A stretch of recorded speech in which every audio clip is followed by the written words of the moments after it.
Hello मेरे प्यारे बच्चों, कैसे हो आप लोग। उम्मीद करते हैं कि आप सभी स्वस्थ होंगे। तो प्यारे बच्चों, हम लोगों ने क्लास 10th का जो है पॉलिनोमियल हम लोग पढ़ रहे थे और उसके आगे आज हम लोग पढ़ेंगे जहां तक हम लोग पिछले लेक्चर में पढ़ चुके थे। ठीक है, तो आज हम लोग पढ़ेंगे zeros of a polynomial. Zeros of यानी शून्यक, पॉलिनोमियल का शून्यक, बहुपद का शून्यक क्या होता है। ठीक है, बहुपद का शून्यक, zeros of a polynomial. Polynomial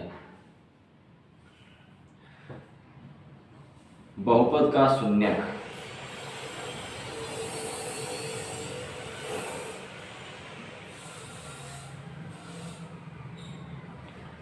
किसी बहुपद का शून्यक निकालना बहुत ही आसान है, बहुत बहुत बहुत आसान है। क्या?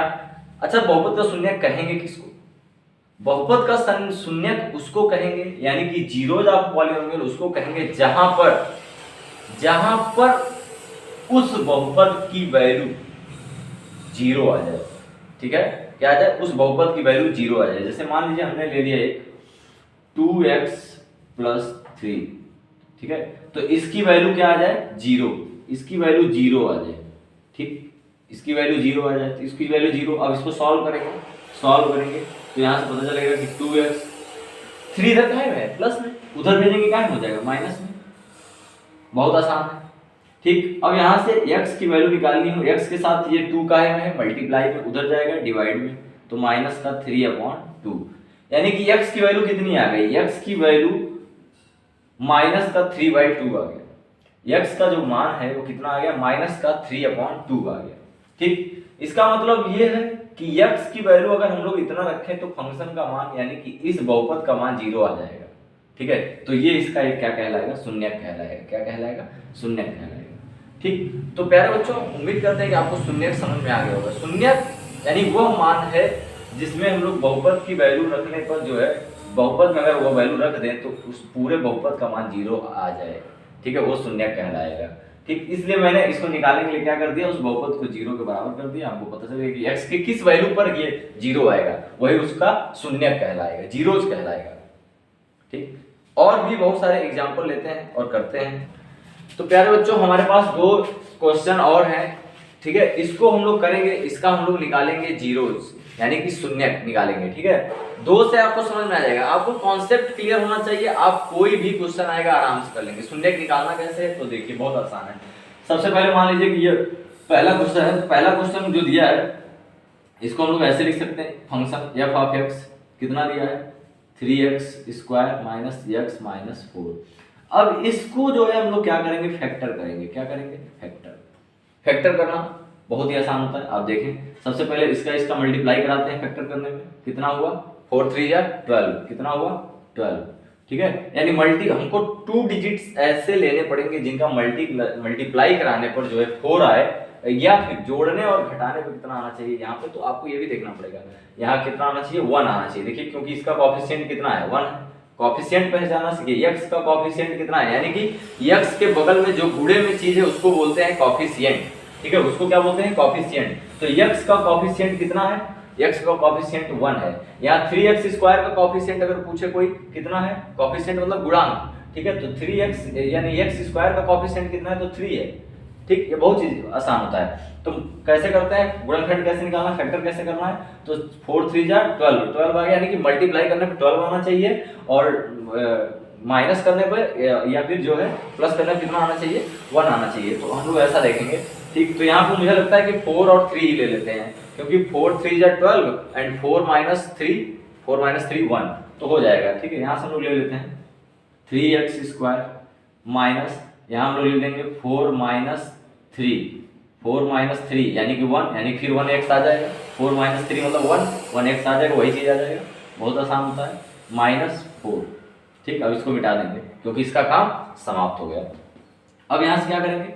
3x² माइनस, अब ये x का अंदर मल्टीप्लाई करेंगे तो 4x होगा, और इधर से माइनस अंदर भी भेजेंगे तो इसके साथ प्लस माइनस आ जाएगा।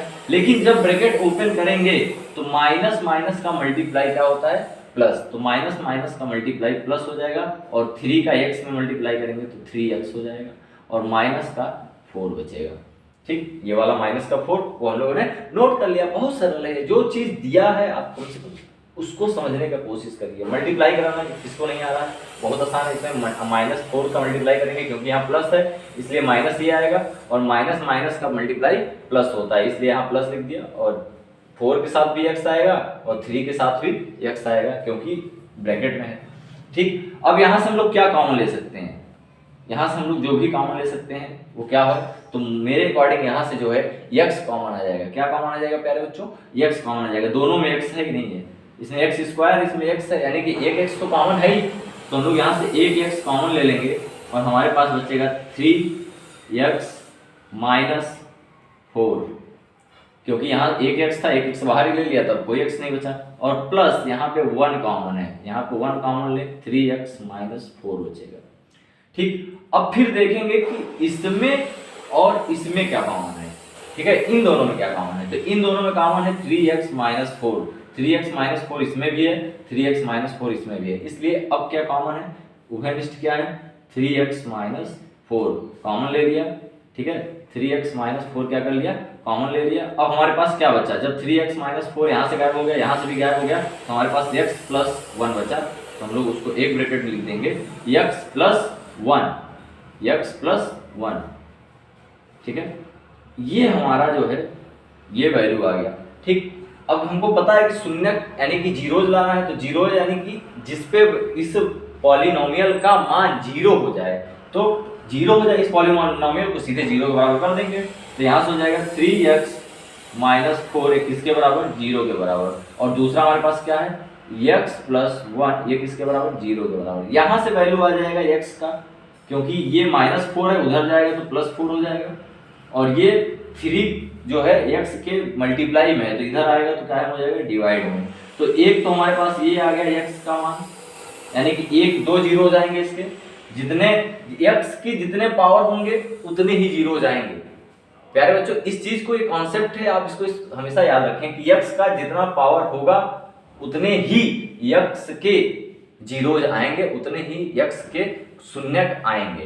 ठीक, और x एक्सिस उतनी ही बार कटेगा। ठीक है, 2 पावर है तो x एक्सिस यानी कि ये ग्राफ जब बनाओगे इसका ग्राफ, तो x कितने एक्सिस पे कटेगा, x जो है 2 बार कटेगा, x एक्सिस 2 बार कटेगा। एक बार यहाँ से हम लोग दूसरा मान निकाल सकते हैं, x इज इक्वल टू ये +1 है उधर जाएगा तो क्या हो जाएगा -1।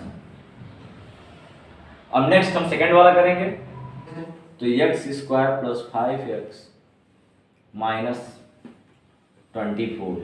अब इसको करेंगे, इसका मल्टीप्लाई करेंगे 24 आएगा, यानी कि हमको ऐसा डिजिट लेना है जिसको मल्टीप्लाई करने पर कितना आए 24 आए। ठीक है, और सब्ट्रैक्ट करने पर या प्लस करने पर कितना है 5 आए। तो मुझे याद आ रहा है कि जो 24 है ये 2 डिजिट्स ऐसे हम लोग लेंगे जिसका मल्टीप्लाई करने पर 24 आएगा, तो मेरे अकॉर्डिंग हाँ 8 3 जा 24, 8 3 जा 24, तो यहाँ से हम लोग लिखेंगे x स्क्वायर प्लस 8 3 जा 20, लेकिन 24, लेकिन यहाँ पे क्या करने पे माइनस करने पे 5 आएगा, तो 8 माइनस 3 प्यारे बच्चों, प्यारी बच्चों, यहाँ से फिर क्या होगा x स्क्वायर प्लस, अब देखो यहाँ पे प्लस है तो अंदर का साइन बिल्कुल नहीं बदलेगा, जब यहाँ सामने प्लस होता है और उसके बगल में ब्रैकेट लगा होता है तो ब्रैकेट ओपन करने पर अंदर का साइन नहीं बदलता है। ठीक, यहाँ प्लस लगा है तो अंदर का साइन नहीं बदलेगा, 8 यानी कि वैसे ही लिखेंगे, लेकिन x तो मल्टीप्लाई में है बगल में, तो x से इसमें मल्टीप्लाई करके 8x हो जाएगा, और यहाँ x से मल्टीप्लाई करेंगे तो कितना हो जाएगा माइनस का 3x, और माइनस का 24 पहले से ही था। अब इन दोनों में कॉमन क्या है, इसमें कॉमन x है तो इसमें x कॉमन ले लेंगे, यहाँ एक x बचा, प्लस यहाँ से x गायब हो गया तो कितना बचा 8 बचा, उसको लिख दिए, माइनस यहाँ से 3 कॉमन ले सकते हैं, माइनस का 3, तो माइनस माइनस प्लस, यानी कि यहाँ से x बचा और साथ ही साथ माइनस कॉमन लिए तो ये वाला क्या हो जाएगा प्लस हो जाएगा, और 3 8 का यानी कि यहाँ बच जाएगा 8। अब फिर हम लोग ये देखेंगे कि इन दोनों में क्या कॉमन है। अब हम लोग ये देखेंगे प्यारे बच्चों कि इन दोनों में क्या कॉमन है। इन दोनों में कॉमन है x प्लस 8 दोनों में, इसलिए इसको कॉमन है, इसको बाहर कर लेंगे, x प्लस 8 हो जाएगा। अब x प्लस 8 कॉमन ले लिए तो हमारे पास क्या बचा है x माइनस 3 बचा। क्या बचा x माइनस 3 बचा। अब जब x माइनस 3 बचा तो हमारे पास यानी कि ये दो फैक्टर हो गए, ठीक है, और जीरोज होने के लिए इनको क्या होना पड़ेगा, जीरो के बराबर होना पड़ेगा, इसलिए by putting this value equal to the zero. ठीक, तो यहाँ पे क्या हो जाएगा प्यारे बच्चों, x प्लस 8 किसके बराबर हो जाएगा, जीरो के बराबर। यहाँ से x माइनस 3 किसके बराबर हो जाएगा, जीरो के बराबर। यहाँ हो जाएगा x इज इक्वल टू, यहाँ उधर ये इधर प्लस में है, प्लस में है, जब बराबर के यानी इक्वल टू के उधर साइड जाएगा राइट साइड तो माइनस में हो जाएगा। ठीक, अब यहाँ पे देखेंगे x इज इक्वल टू, इधर काहे में है ये माइनस में, उधर जाएगा काहे में हो जाएगा प्लस में, तो x का मान, x के दो मान आ गए, एक हो गया माइनस का 8 और दूसरा हो गया 3, यानी कि इस बहुपद के 2 जीरोस होंगे, क्योंकि यहाँ स्क्वायर x की पावर क्या है 2, डिग्री क्या है 2, इसलिए इसके 2 जीरोस भी होंगे और एक वो होगा -8 और 3। ठीक है, तो उम्मीद करते हैं आपको जो है जीरोस निकालना आ गया है। अब हम लोग आगे बात करेंगे, एक कॉन्सेप्ट सीखेंगे, उस पे बेस्ड क्वेश्चन हम लोग नेक्स्ट डे करेंगे। आज हम लोग वो कॉन्सेप्ट सीखेंगे। कॉन्सेप्ट किस पे सीखेंगे, तो वो है क्वाड्रेटिक इक्वेशन। क्वाड्रेटिक इक्वेशन का मतलब होता है, यानी कि हम लोग क्वाड्रेटिक द्विघात समीकरण के बारे में, द्विघात बहुपद के बारे में एक्चुअली हम लोग बात करेंगे, द्विघात बहुपद। ठीक, तो इसको मिटाते हैं, समझते हैं। क्वाड्रेटिक पॉलिनोमियल, क्वाड्रेटिक पॉलिनोमियल मान लीजिए कि हमने कोई क्वाड्रेटिक पॉलिनोमियल ले लिया, द्विघात बहुपद, द्विघात बहुपद, ठीक है, द्विघात बहुपद ले लिया, quadratic polynomial, quadratic polynomial, quadratic polynomial, polynomial. अब इसको हम लोग लेने के बाद जो है, पहले तो ले इस इक्वेशन को, इस पॉलिनोमियल को। मान लीजिए हमारे पास द्विघात बहुपद जो है ax² plus bx plus c is equal to 0 है। अब ये हमारे पास द्विघात बहुपद है। अब इसमें पूछा जा सकता है, अगर मान लीजिए कि अगर कह दिए कि द्विघात बहुपद है, तो जाहिर सी बात है इसके जीरोज कितने आएंगे, शून्य कितने आएंगे, 2 आएंगे, क्योंकि x की पावर कितना है 2, तो शून्य भी कितने आएंगे 2 आएंगे। ठीक, तो मान लीजिए कि एक शून्य अल्फा है और दूसरा शून्य बीटा है, तो आपसे क्वेश्चन ये पूछा जाता है, देने के बाद क्वेश्चन दे देंगे ऐसा कोई इक्वेशन, उसके बाद कहेंगे कि बताइए इस बहुपद के शून्यांकों का गुणनफल कितना है, योगफल कितना है, यानी कि तो इसलिए सम ऑफ जीरोज अगर alpha and beta are zeros, क्या है जीरोज है, शून्यक है, जीरोज है, ठीक है, जीरोज है, तो अल्फा प्लस बीटा क्या होगा, माइनस का b बाई ए के बराबर होगा, और इनका प्रोडक्ट यानी कि जीरोज का प्रोडक्ट क्या होगा, अल्फा इंटू बीटा क्या होगा, तो alpha into beta c by A के बराबर होगा। अब यहां से हम लोग ये भी लिख सकते हैं माइनस b, यानी माइनस साइन लगा दो, b क्या है, तो b is the coefficient of x, तो हम लोग ये भी लिख सकते हैं coefficient of x, coefficient of x, यानी x का गुणांक है, b क्या है, x का गुणांक है। ठीक है, इसी तरह a क्या है, तो a जो है x² का गुणांक है, हम लोग लिख सकते हैं this is the coefficient of x², इसको ये भी लिखा जा सकता है। यहाँ पे c क्या है, तो c तो कुछ नहीं है, c कांस्टेंट है, तो कांस्टेंट यानी c हम लोग लिख देंगे c, और यहाँ पे a क्या है, तो कोएफिशिएंट ऑफ x²।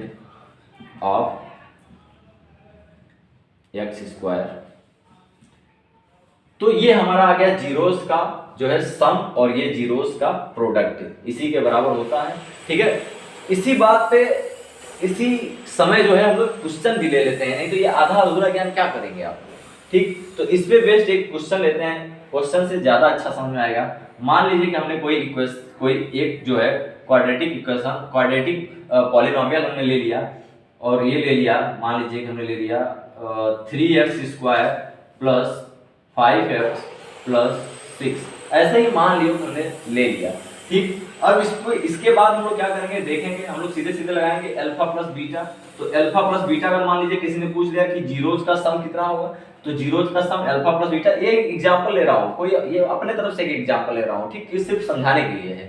तो अल्फा प्लस बीटा, और भी हम लोग 2-3 क्वेश्चन करेंगे, लेकिन ये समझाने के लिए ताकि ये कॉन्सेप्ट बताया गया इससे आपको मेमोराइज रहे, आप भूले ना चीजों को। तो अल्फा प्लस बीटा यानी सम ऑफ जीरोज के लिए क्या करना पड़ता है, तो माइनस का b बाई ए, तो आप पहचानिए ax² plus bx plus c, इसमें पहचानिए b क्या है, तो b है 5, तो माइनस का 5 बाई ए कितना है, ए पहचानिए यहाँ पे 3 है, 3 हो जाएगा। इसी तरह कह दिया जाए अल्फा इंटू बीटा, तो अल्फा इंटू बीटा कितना हो जाएगा, सी बाई ए, सी कितना है तो सी के जगह पे 6 है तो 6 लिख देंगे, ए कितना है, ए के जगह पे 3 है तो 3 लिख देंगे, 3 1 जा 3, 3 2 जा 6, यानी कि अल्फा इंटू बीटा किसके बराबर आ गया, तो 2 के बराबर आ गया।